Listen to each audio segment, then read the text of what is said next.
Welcome to Newsbeacon, your trusted source for breaking headlines, global insights, and sharp analysis from around the world. If you're new here, don't forget to hit that subscribe button and turn on notifications so you never miss an update. The United States and Canada have long enjoyed a stable and mutually beneficial economic partnership, one that has been the envy of many nations around the world. For decades, their shared border has symbolized not just geographic proximity, but also a deep sense of trust and cooperation. Every single day, billions of dollars in goods and services flow seamlessly across their border, supporting millions of jobs and fueling prosperity on both sides.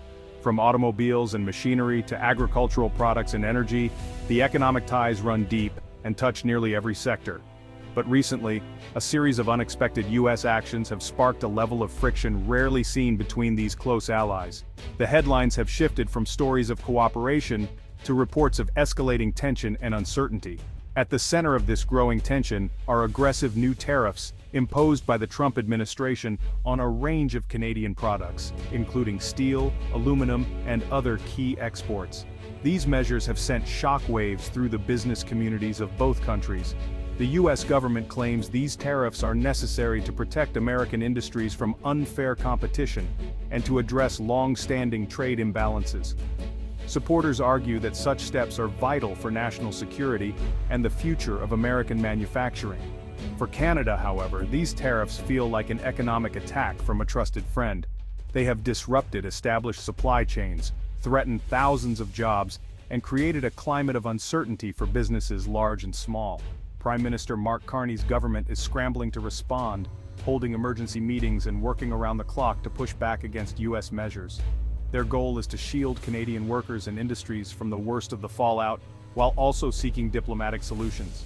At the same time, Canada is taking steps to prevent other countries from exploiting the situation by dumping cheap goods into its market, which could further destabilize its economy. The once predictable trade relationship has now become a source of conflict and anxiety for business owners, workers, and families on both sides of the border. Many are left wondering what the future holds. From auto plants in Ontario that rely on cross-border supply chains, to lumber mills in the Pacific Northwest that depend on open markets, the impact of this dispute is being felt across North America. Entire communities are bracing for the economic ripple effects. This dispute is forcing both nations to rethink the very foundation of their partnership. Long-standing agreements are being questioned, and the spirit of cooperation that once defined U.S.-Canada relations is being put to the test. The path forward is anything but clear. The stability and predictability that once defined this relationship now hang in the balance, leaving both countries at a crossroads. The question remains, can this deep-seated friendship built over generations withstand the current storm and emerge even stronger? Or will the wounds of this trade standoff leave lasting scars on one of the world's closest alliances? To really grasp the current conflict between the U.S. and its trading partners, it's important to first understand what tariffs are and why they matter so much in global economics.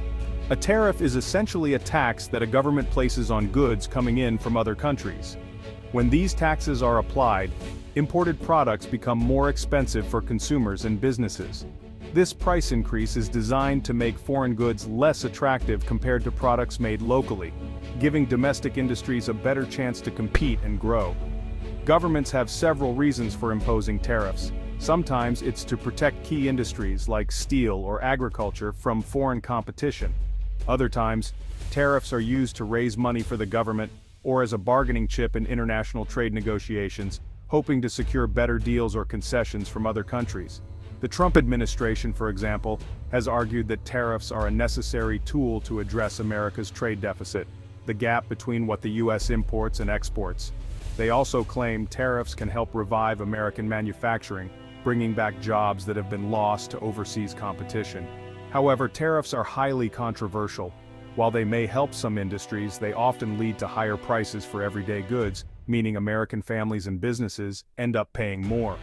In response, other countries may impose their own tariffs, sparking trade disputes that can escalate quickly. In the case of U.S. tariffs on Canadian goods, the stated goal is to protect American jobs and industries. But these measures are also causing significant disruption for businesses and workers on both sides of the border, especially in industries that rely on cross-border trade. The result? rising costs for manufacturers, uncertainty for business owners, and increased volatility in financial markets. These challenges are putting pressure on the long-standing idea of free trade between close allies like the US and Canada. What started as a move to protect American interests has now escalated into a full-blown trade war, with both sides imposing new barriers and struggling to find common ground. Workers, business owners, and entire communities in both countries are feeling the strain as uncertainty and economic pressure mount. With so much at stake, the future of North American trade and the livelihoods of millions hangs in the balance like never before. The White House's latest move, a sweeping 35% tariff on most Canadian imports, has sent shockwaves across the border. This came just after Canada canceled a planned digital services tax, surprising many. The new tariff is part of a broader U.S. strategy, using tariffs to force concessions and reshape global trade. Previous U.S. tariffs already targeted Canadian auto parts, steel, aluminum, and energy. Official reasons range from national security to combating drug flows, but critics question these justifications. The U.S. isn't just targeting Canada, over 20 countries face similar threats. While markets hope this is just tough talk, businesses caught in the crossfire face real uncertainty and risk. The administration's approach is disrupting decades of trade norms. For industries on both sides, the economic damage is already being felt. Canada isn't backing down. Prime Minister Mark Carney has condemned the U.S. tariffs as an assault on Canadian businesses and workers. His government is fighting back, pursuing new trade deals with the UK and EU to reduce reliance on the U.S. Canada's strategy: diversify exports, protect key industries, and negotiate hard with Washington. Sectors like steel, aluminum, and autos are top priorities for protection. The government is balancing tough negotiations with domestic safeguards to ensure stability. Canada's message is clear: it values its sovereignty and will defend its economic interests. This firm stance signals a prolonged period of negotiation and adjustment. The trade relationship is being redefined in real time. Canada is determined not to be pushed around. Tariffs aren't just abstract numbers or distant government policies, they hit home in ways that touch our daily routines and wallets. For American families, tariffs on Canadian goods mean higher prices at the store, whether you're shopping for a new car, picking up groceries, or even buying household appliances. Everyday essentials can suddenly cost more, stretching family budgets and forcing tough choices about what to buy and what to leave behind.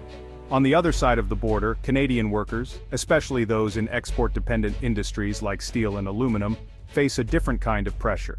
When U.S. buyers look elsewhere to avoid tariffs, factories slow down or shut their doors, leading to layoffs and uncertainty for entire communities that rely on these jobs. Small businesses, whether in the U.S. or Canada, are squeezed from both directions. Rising costs for imported materials and shrinking profits make it harder to keep the lights on, pay employees, or even stay open. Many owners are forced to make difficult decisions like cutting hours or raising prices just to survive. Take a U.S. construction company that relies on Canadian lumber. Suddenly, the cost of materials jumps. The company must decide whether to absorb the extra expense, pass it on to customers, or risk losing business to competitors. These choices ripple through the entire supply chain, affecting workers, clients, and local economies. The uncertainty created by tariffs makes it hard for businesses to plan for the future, hire new workers, or invest in growth. Many managers are left in limbo, unsure of what the next month will bring. The ripple effects don't stop at the factory gate. When a Canadian smelter struggles, it means fewer jobs, less spending in local shops, and a community that feels the strain. Entire towns can be affected, with schools, restaurants, and other businesses all feeling the pinch. The US and Canadian economies are deeply intertwined. Pain in one country quickly spreads to the other. What starts as a policy decision in Washington or Ottawa can be felt in border towns, factories, and homes on both sides. Policies meant to protect jobs can sometimes backfire, ending up hurting the very families and businesses they were supposed to help. The impact is real, and it's often those with the least who feel it the most. The human cost of tariffs is immediate and personal. Families worry about making ends meet, workers face layoffs, and communities struggle to adapt to sudden changes.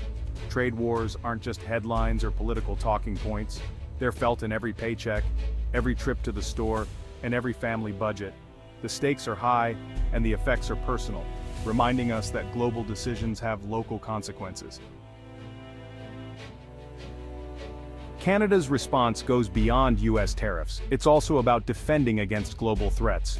With the U.S. market closing, Canada fears a flood of cheap steel from countries like China. To prevent this, Prime Minister Carney announced steep tariffs on countries without free trade deals, targeting any surge in steel imports. If imports from countries like China exceed 2024 levels, a 50% tariff kicks in automatically. This move aims to protect Canadian producers from being undercut by state-subsidized competitors. The U.S.'s own tariffs have disrupted global supply chains, forcing Canada to act. Canada's Steel Shield is about maintaining a level playing field for its industries. The message: Canada supports free trade, but not at the expense of its own workers. These defensive measures are now central to Canada's trade strategy.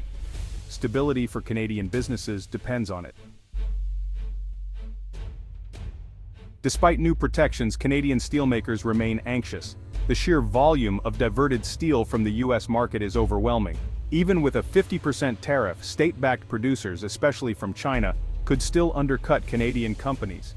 Industry leaders are urging Ottawa to stay vigilant and be ready to act if current measures fall short. The survival of Canada's steel sector and thousands of jobs is at stake. The government faces pressure to ensure these protections are more than symbolic. For steel towns across Canada, the fight is existential. The US-Canada dispute is part of a global shift in trade. Aggressive US tariffs, even against allies, have upended decades of open markets and cooperation. Countries worldwide are now erecting their own barriers, rethinking alliances and diversifying partnerships. The old system of integrated global trade is fragmenting into competing blocs. Canada's push for new deals with the UK and EU is just one example. This transition brings both risk and opportunity, forcing innovation, but also creating instability. The rules of global commerce are being rewritten. The outcome is uncertain, but the world is watching. The US-Canada conflict is a microcosm of a much bigger transformation. The US-Canada economic relationship is at a crossroads. Aggressive tariffs and defensive responses have strained one of the world's strongest alliances. Canada is trying to protect its economy while seeking a return to stable trade with the US.